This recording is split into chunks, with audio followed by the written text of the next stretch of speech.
Hello बच्चों, welcome to social science with Rinki. कैसे हैं आप? उम्मीद करती हूँ आप सभी अच्छे होंगे। आज जो हम इस वीडियो में देखने जा रहे हैं वो है 11th क्लास की हिस्ट्री और हिस्ट्री का चैप्टर फर्स्ट, लेखन कला और शहरी जीवन। देखो, ये चैप्टर हम सारा कवर कर चुके हैं, पॉइंट टू पॉइंट हमने कवर किया है। हर टॉपिक की आपकी एक वीडियो आपको मिल जाएगी।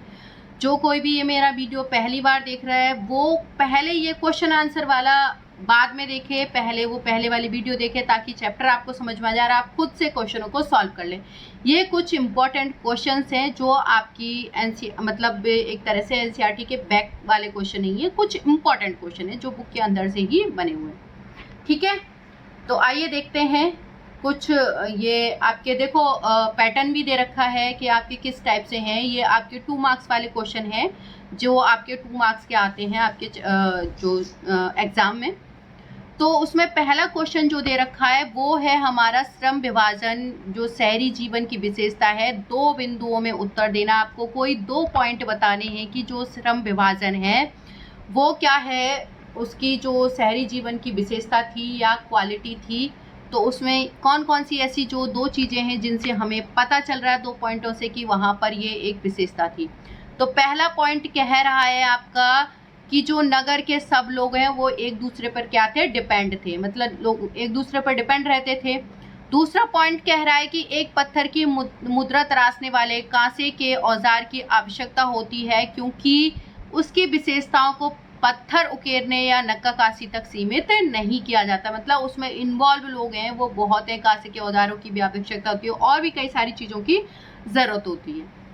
तीसरा पॉइंट है कांसे के औजार बनाने वाले भी तामा रांगा, मतलब जो तामा रांगा उसको मिला के टिन को एक कांसा बनाते थे, और साथ ही लकड़ी से कोयले की क्या है उन्हें नीड होती थी या ज़रूरत होती।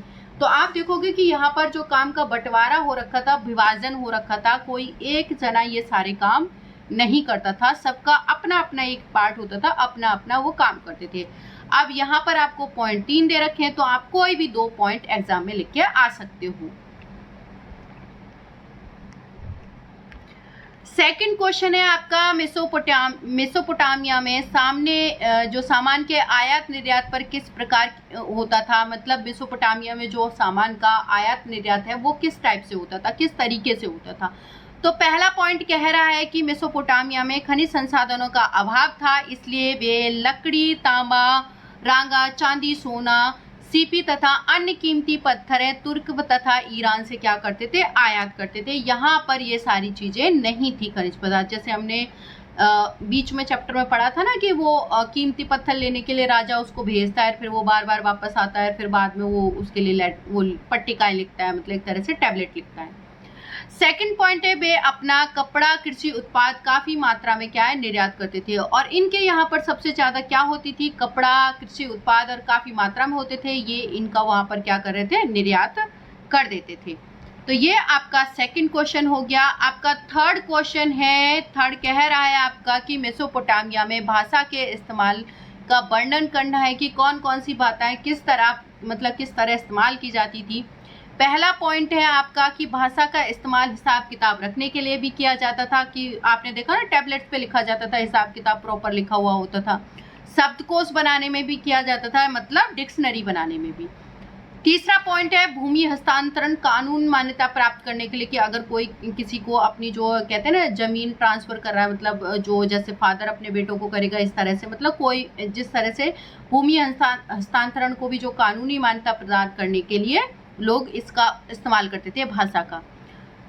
फोर्थ है आपका कानून में परिवर्तन के लिए, कि अगर उन्होंने कोई कानून बदलना है, चेंज करना है, उसके लिए भी भाषा का इस्तेमाल होता था। फिफ्थ है राजा के कार्यों का वर्णन करने लिए या आदेश देने के लिए, कि अगर कोई राजा का मतलब कार्य है उसका हमें एक्सप्लेन करना है, उसका वर्णन करना है, तो उसके लिए भी भाषा का इस्तेमाल होता था, और कोई आदेश जारी करना होता था तो भी भाषा का इस्तेमाल होता था। तो ये आपका थर्ड क्वेश्चन हो गया। फोर्थ क्वेश्चन कह रहा है मुखिया अपने आसपास के लोगों को क्यों बसाता था। तर्क देना है कि जो मुखिया होता था वो अपने आसपास लोगों को बसाता था, क्या रीजन था। तो पहला रीजन है कि आवश्यकता पड़ने पर सेना तैयार मिले, कि भाई आसपास रहेंगे तो जब भी नीड होगी, कोई दुश्मन अटैक करेगा तो उनके पास सेना रहेगी। और दूसरा, आसपास बसने से अपने आप को क्या है वो सुरक्षित भी महसूस करेंगे। भाई एक से भले दो, होता नहीं है कि भाई साथ में जब आप अकेले रह जाओ, जैसे मान लो सोचो कि जब आप अकेले हो, आपके घर में मम्मी पापा ना हो, तो कितना डर लगेगा, लेकिन अगर साथ में सब घर वाले हो तो कितना अच्छे से मतलब सेफ फील करोगे। तो आसपास बसने से लोगों को क्या है सुरक्षा महसूस करा सकें, इसलिए भी वो लोग क्या है आसपास बसते थे या क्या सोचते थे। अगला जो आपका क्वेश्चन है, फिफ्थ क्वेश्चन कह रहा है आपका कि मेसोपोटामिया में बहुत कम लोग पढ़े लिख पाते थे। तर्क दीजिए कि मतलब मेसोपोटामिया में ऐसा क्या था कि जो बहुत कम लोग पढ़ लिख पाते थे। पहला पॉइंट है मेसोपोटामिया बहुत कम पढ़े लोग लिख सकते थे। सेकंड पॉइंट है प्रतीक या चिन्हों की संख्या सैकड़ों में थी और वे अधिक पेचीदा थी, मतलब बहुत डिफिकल्ट थी। जो चिन्ह है वो कई हजार या कई सैकड़ों में थी, मतलब जो लोग याद नहीं कर, हर कोई लर्न नहीं कर सकता था, इसीलिए जो वहाँ की जो कंडीशन थी वो बहुत पेचीदा थी या कहेंगे डिफिकल्ट थी। इसीलिए क्या है मेसोपोटामिया के बहुत कम लोग क्या है पढ़े लिखे थे। आपका जो 6th क्वेश्चन है वो पूछ रहा है मरीनगर के राजमहल की किन्हीं दो विशेषताओं का वर्णन करना है कि जो मरीनगर था उसकी विशेषताएं क्या थी, क्वालिटीज क्या थी। तो मरीनगर का जो विशाल महल था उसमें राजमहल में शाही परिवार का निवास स्थान था। यह राजमहल प्रशासनिक तथा कीमती जो धातु हैं उनके निर्माण का मुख्य केंद्र था कि यहाँ पर जो कीमती धातुएं हैं वो भी बनाई जाती थी। थर्ड टॉपिक है आपका राजा के भोजन में मजे से हर रोज भारी मात्रा में खाद्य पदार्थ, आटा, रोटी, मांस, मछली, फल, मदिरा, बियर आदि क्या है रखे जाते थे। मतलब मजे ही मजे थे राजा के, तो राजा को तो पकवान ही पकवान मिलते थे। मतलब ये यहाँ पर कहा जा रहा है कि राजा को वो विशेषता बता रहे महल की, तो उसमें ये भी आता है कि राजा के जो भोजन थे उसके मतलब कहने पर या मजे पर जो भी है रोज भारी मात्रा में ये सारी चीजें अवेलेबल कराई जाती थी। फोर्थ पॉइंट है यह विशाल महल 260 कक्ष का था, कि मतलब ये जो महल था इसकी ये सबसे बड़ी खास बात थी कि इसमें 260 क्या है कमरे थे, कक्ष थे, जिन्हें आज आप क्या कहते हो कमरे। 7 क्वेश्चन है कि मेसोपोटामिया शब्द का अर्थ स्पष्ट करना है कि जो मेसोपोटामिया है उसकी मीनिंग क्या है। ये तो आपको पता है ना कि दो नदियों के बीच का क्षेत्र जो है तो उस तरह से। अब यहाँ हम इसका मीनिंग देखेंगे। मेसोपोटामिया एक यूनानी भाषा के दो शब्दों से मेसोस और पोटोमिस मेसोस मतलब मेसोस का मीनिंग क्या होता है मध्य, और पोटोमिस का मतलब होता है नदी। तो नदी के मध्य को एरिया को क्या कहा गया मेसोपोटामिया। सेकंड पॉइंट है इसलिए जो मेसोपोटामिया शब्द है वो दजला और फरात के बीच की नदियों की उपजाई धरती को माना जाता है, इसलिए इसको क्या कहा गया मेसोपोटामिया। थर्ड पॉइंट है यह जो ऐतिहासिक भूमि है वो आजकल कहाँ है, इराक गणराज्य का ही हिस्सा है, कि मतलब ये जो इतनी पवित्र भूमि है वो किसका, इराक गणराज्य का ही हिस्सा है। तो ये तो हो गए आपके 2 मार्क्स वाले क्वेश्चन आंसर। आपके देखो 4 मार्क्स वाले क्वेश्चन आंसर भी हैं। 4 मार्क्स वाला क्वेश्चन आंसर में ये देखो पॉइंट बहुत ज़्यादा होंगे, लेंथी होंगे, वीडियो लंबी हो जाएगी, तो मैं स्क्रॉल कर दूंगी बच्चों। बाकी अगर जितना कवर होता है वो हम कवर करेंगे। तो 4 मार्क्स में आपका पहला क्वेश्चन है मेसोपोटामिया की भौगोलिक स्थिति का वर्णन करना है कि जो मेसोपोटामिया किस तरह से बसा हुआ था, मतलब उसकी भौगोलिक स्थिति क्या थी। तो पहला है इराक भौगोलिक विविधताओं का देश है। सेकंड पॉइंट है इसके पूर्वोत्तर भाग में हरे भरे मैदान और उनमें छायादार पेड़ तथा पर्वत श्रृंखलाएं हैं। थर्ड पॉइंट है यहाँ पर्याप्त वर्षा होने से अच्छी फसल हो जाती है। फोर्थ पॉइंट है भेड़ बकरियां एवं उनमें उगने वाली जो छोटी छोटी झाड़ियां तथा घास से वो अपना क्या है पेट भर लेती थी या भर लेती है, कौन, भेड़ बकरियां। फिफ्थ पॉइंट है कि पूर्व में दजला की सहायक नदियां ईरान के पहाड़ी इलाकों में जाने के लिए क्या है परिवहन का एक अच्छा साधन हुआ करती थी, कि मतलब नदियों के थ्रू वो परिवहन चलाते थे, मतलब ये एक अच्छा रिसोर्स थी या साधन थी। आपका 6 पॉइंट है कि दजला फरात नदियों ने अपने मैदान को सुंदर, रमणीय तथा हरा भरा उपजाऊ क्या है बना रखा था। रमणीय मतलब सुंदर, देखने में बहुत ही। सेकंड क्वेश्चन है आपका मेसोपोटामिया की कृषि व्यवस्था का वर्णन करना है कि वहाँ की जो कृषि व्यवस्थाएं वो किस टाइम की थी, किस टाइप की थी। तो पहला पॉइंट कह रहा है कि यहाँ 7000 से 6000 ईस्वी पूर्व के बीच जो है खेती आरंभ हो गई थी। यहाँ की मुख्य जो फसलें होती थी वो कौन सी होती थी, गेहूं, जौ, मटर, मसूर। गर्मी में खजूर के पेड़ अत्यधिक फल देते थे। थर्ड पॉइंट है आपका कि जो समकालीन सभ्यताओं में सबसे अच्छी खेती यहीं पर होती थी। कहाँ पर होती थी? मेसोपोटामिया में। कि जो भी इसके समकालीन जो भी सभ्यताएं रही, सबसे अच्छी खेती यहीं पर होती थी। ऊंचाई वाले इलाकों में भारी मात्रा में जो मांस और जो आपको दूध, ऊन आदि वस्तुएं मिल जाती थी। फिफ्थ पीरियड है, क्यों मिल जाती थी? क्योंकि वहाँ पर बारिश बहुत ज़्यादा होती थी, इसलिए पेड़ पौधे ना होकर के वहाँ घास उगती थी, इसलिए पशुपालन किया जाता था। तो ऑब्वियस सी बात है, ये सारी चीज़ें वहीं पे मिलेंगी। फिफ्थ पॉइंट है, स्टेपीज घास के मैदानों में पशुपालनों की आजीविका का एक अच्छा साधन है। सिक्स पॉइंट है, दजला फरात कई नदियों से जो है बटकर जो नहरों के रूप में खेती में क्या करती है? सिंचाई करती है। ये एक इम्पॉर्टेंट है, मतलब एक तरह से विशेषता। अच्छी खेती ही शहरी जीवन का क्या है? आधार है। कि अगर आपकी खेती अच्छी हो गई तो वही हमारे जीवन का क्या है? एक तरह से आधार है। थर्ड क्वेश्चन है, मेसोपोटामिया में शहरीकरण का क्या महत्व है? विवेचना लिखनी है, मतलब वर्णन करना है। पहला पॉइंट आपका कह रहा है कि खाद्य उत्पादन के साथ साथ आर्थिक गतिविधियां विकसित होने लगी। कि अब आपके जो खाद्य उत्पादन का तो हो ही रहा था, लेकिन धीरे धीरे इकोनॉमिक एक्टिविटियां भी होने लगी थी। सेकंड है, जो जनसंख्या का घनत्व जो है बढ़ने से क्या है? कस्बे क्या है? अब बसने लगे। कि अब ज़्यादा पब्लिक आने लग गई थी तो कस्बे बनने लगे। थर्ड पॉइंट है, धीरे धीरे कारोबार बढ़ने से व्यापार के केंद्र बन गए। कि जैसे जैसे व्यापार बढ़ा वैसे सेंटर भी बढ़ गए उसके। शहरी व्यवस्था में अपना हिसाब किताब जो है लिखित रूप में रखना होता था। कि अगर शहरी जो सिटी लाइफ है वहाँ पर अर्थव्यवस्था से रिलेटेड जो भी है लोग अपना हिसाब किताब खुद रखते थे। फिफ्थ है आपका, श्रम विभाजन में भी शहरी अर्थव्यवस्था में महत्वपूर्ण योगदान है। कि जो श्रम विभाजन था उसमें भी मतलब इस तरह से बटा हुआ, इसमें भी इसका एक इम्पोर्टेंट या कहेंगे महत्वपूर्ण स्थान था। कुल परिवहन व्यवस्था का भी इस सभ्यता में महत्वपूर्ण स्थान रहा था। आपका फोर्थ क्वेश्चन है, लेखन कला के संबंध विकास का वर्णन करना है। कि लेखन कला का जो विकास है वो किस तरह से हुआ था। स्टेप्स दे रखे हैं आपके। तो पहला है आपका, मेसोपोटामिया के लोग मिट्टी की पट्टिकाओं पर क्या करते थे? लिखते थे। किन पर लिखते थे? मिट्टी की पट्टिकाओं पर। सेकंड है, चिकनी मिट्टी को आकार देकर सुखाया जाता था। थर्ड पॉइंट है, लिखने वाली सतही चिकनी बनाई जाती थी। फोर्थ पॉइंट है, सरकंडे की तीली की नोक से पट्टी पर लिखा जाता था। फिफ्थ है, पट्टी धूप में रख करके क्या है? पक्की हो जाती थी, मतलब धूप में वो सूख जाती थी। यहाँ पर खुदाई के सैकड़ों क्या है? पट्टिकाएं मिले। कहाँ पर? आपके शहर की बात हो रही है। आपका जो फिफ्थ क्वेश्चन है वो है आपका, दक्षिणी मेसोपोटामिया के इलाकों में ग्रामीण लोगों के मध्य झगड़े क्यों होते थे? स्पष्ट करना है। तो क्यों होते थे? ग्रामीणों में पानी और जमीन के लिए भी झगड़े बार बार होते थे। नदी में रास्ता बदलने से पुनः लोग पुनर्स्थापित होते थे, इसलिए भी झगड़े होते थे। थर्ड है, नदी की जलधाराओं के ऊपर रहने वाले लोग सारा जो पानी है वो खेतों में इस्तेमाल कर लेते थे, इसलिए भी झगड़े होते थे, उन तक पहुंच ही नहीं पाता था। फोर्थ है, कभी कभी नदियों में जो है गाद जमने से नदी का बहाव रुक जाता था, इस वजह भी झगड़े होते थे। फिफ्थ है, इसलिए नीचे वाले लोगों को पानी नहीं मिल पाते और उनके खेत क्या है? सूखे रह जाते थे। ये आपका क्वेश्चन हो गया फिफ्थ।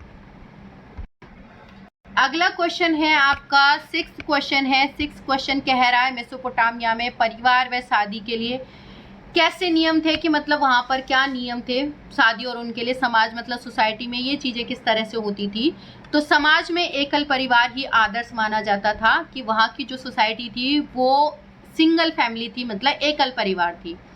पिता परिवार का मुखिया होता था। शादी की शुरुआत में वधू के माता पिता अपनी सहमति देते थे।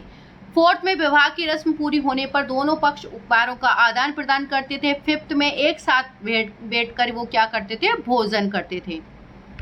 उसके बाद मंदिर में पूजा करते थे और जो नववधू जो भी आपके जो नववधू होती थी उन्हें लेने भी जाती थी। कौन लेने जाती थी? सास। उसकी सास उसे लेने जाती थी। शादी के बाद पुत्र माता पिता के पास ही रहता था। पिता का घर पराधन जो पराधन है यहाँ ये पराधन गलत लिखा हुआ है, मिसप्रिंट हो गया, पशुधन होना चाहिए। पशुधन, खेती आदि उनके पुत्र को ही क्या है? मिलता था। कि मतलब बाकी की जो शादी में बहुमूल्य कीमती चीजें तो देती जाती थी बेटी को, लेकिन जो बाकी की जो चीजें थी वो किनकी रहती थी? पुत्र की ही रहती थी। 7 क्वेश्चन है आपका, उरनगर की जो उरनगर की नगर योजना का वर्णन करना है आपको कि किस तरह से बसा हुआ था, क्या क्या उसकी विशेषताएं थी। उरनगर में गलियां सकड़ी तथा टेढ़ी मेढ़ी थी। अनाज के बोरे, ईंधन इकट्ठे गधे पर लाद कर घर पर लाया जाता था। गलियां बहुत घुमावदार व पतलियां थीं। जल निकास के लिए नलियां सड़कों के किनारे ना होकर के घरों के भीतर पाई जाती थी। लोग वर्षा के जल के लिए घरों में क्या है, हौज बनाते थे, जिससे बाहरी गलियों में क्या हो जाता था? कीचड़ होता था, इसीलिए वो अंदर की तरफ होती थी आपकी नालियां। 8 क्वेश्चन है आपका, यह कहना क्यों सही होगा कि खानाबदोश पशुचारक निश्चित रूप से शहरी जीवन के लिए क्या थे? खतरा थे। ऐसा क्यों जरूरी है? तो पहला पॉइंट है, मरीनगर में किसान और पशुपालक दोनों ही रहते थे, कि मतलब वहां पर किसान भी रहते थे और पशुपालक दोनों ही रहते थे। अगला पॉइंट है आपका, पशुचारकों को अब अनाज, धातुओं के औजारों की आवश्यकता होती थी, और तब वे अपने पशु और तथा उनके जो पनीर है, चमड़ा है तथा मांस आदि के बदले इन चीजों को क्या करते थे? प्राप्त करते थे, मतलब बदले में ये दे देते थे और औजार वगैरह ले लेते थे। थर्ड है, गोबर की खाद है वो भी किसानों के लिए उपयोगी होती थी। फोर्थ है, गडरिया कई बार अपनी भेड़ बकरियों को पानी पिलाने के लिए बोए हुए खेतों से गुजर कर जाते थे, परिणाम स्वरूप किसानों की फसल को हानि पहुंचती थी। फिफ्थ है, गडरिया जो खानाबदोश थे कई बार किसानों की बस्ती पर हमला बोल देते थे। ये लोग किसान भी कई बार नदी नहर तक जाने से गडरियों को रोक देती थी, इसलिए दोनों के बीच क्या है? झगड़े होते रहते थे। 9 क्वेश्चन है आपका, मरीनगर एक प्रसिद्ध व्यापारिक नगर था। तर्क देकर के बताना है कि आपको किस तरह से वो एक व्यापारिक केंद्र था। पहला है, मरीनगर एक महत्वपूर्ण व्यापारिक स्थल पर स्थित था, और यहाँ से लकड़ी, तांबा, रंगा, ताले, मदिरा आदि जो माल फरात नदी में से तुर्की, सीरिया, लेबनान आदि के साथ व्यापार होता था। सेकंड पॉइंट है कि दक्षिण नगरों में जाने वाले पोत जो पत्थर, चक्की, लकड़ी, शराब, तेल के पीपों से लदे हुए होते थे, वे मरी में रहते थे। थर्ड पॉइंट है आपका, लदे माल पर 10% पर कर वसूल लिया जाता था। फोर्थ है, यह नगर उन दिनों तांबे व टिन के व्यापार के लिए क्या है? प्रसिद्ध था। फिफ्थ है, कांसा औजार बनाने के लिए क्या किया जाता था? यूज किया जाता था या उपयोग में लिया जाता था, मतलब कांसे से हथियार बनाए जाते थे। कांसा औजार बनाने के लिए प्रयोग किया जाता था। मरीनगर व्यापार के लिए एक समृद्ध क्या था? समृद्ध तथा संपन्न व समृद्ध था। अब आपका 10 क्वेश्चन है, मेसोपोटामिया सभ्यता में लेखन कला की क्या देन थी? स्पष्ट कीजिए। तो जो मेसोपोटामिया की देन क्या थी? पहला पॉइंट है कि कुछ किस्से कहानियों तो मौखिक रूप से याद रखते हैं, परंतु विज्ञान गणित को जीवित रखने के लिए जो दस्तावेज हैं, किताबों की आवश्यकता होती थी। या थर्ड पॉइंट आपका कह रहा है, काल गणना का लेखा जोखा भी कहाँ से मिलता है आपको? मेसोपोटामिया से ही मिलता है। कि ये लेखन कला आपको, साइंस हो गई, ये गणित हो गया आपका, ये सारा भी आपको कहाँ से मिलता है? मेसोपोटामिया से मिलता है।